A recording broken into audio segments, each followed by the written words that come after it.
Malawi is incredibly beautiful. It's got wonderful people. It's an amazing place. It's called the warm heart of Africa for a reason, but it has considerable challenges as well. We have 18 million people in this country, but poverty levels are so high, and most of the time relying on the natural resources. Across Malawi, wildlife is seriously under threat from human population growth. It's from deforestation, it's from poaching, for both subsistence poaching and ivory poaching, and the pet trade. These things really have had a strong impact on Malawi's wildlife, and they continue to threaten it. Ife tikaona nyama ija mwina yaphedwa ndi mapoja anthu ochoka kunja, ife ngati ogwira ntchito muno zimatipweteka kwa basi mtima mwathumu kuona kuti nyama yathu imene zachitika mama kutenga nyama ija kubwera kuno kuwotcha zimatipweteka kwa basi.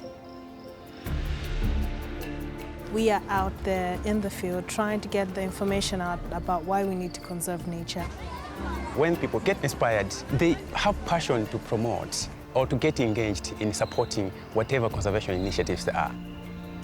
Everybody at the Wildlife Trust works together to get a common goal accomplished.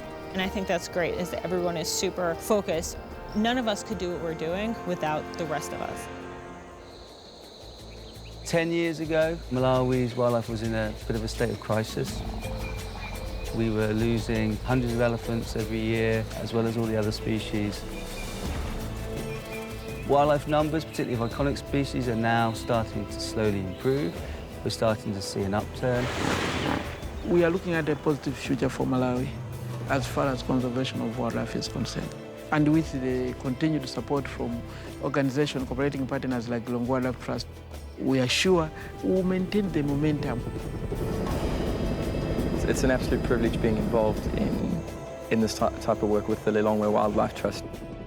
And they really are on the front lines of conservation in Malawi. Careful. My message is to the criminals is that Malawi is no longer a playground.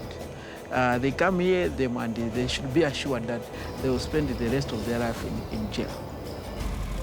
People are continuing to work together in the country to promote wildlife conservation, whether it's facilitating community outreach and making sure that communities are sustainable, whether it's the judicial system, identifying and prosecuting cases of wildlife crime, whether it's the people who are calling me about seeing animals abused or seeing animals in trouble.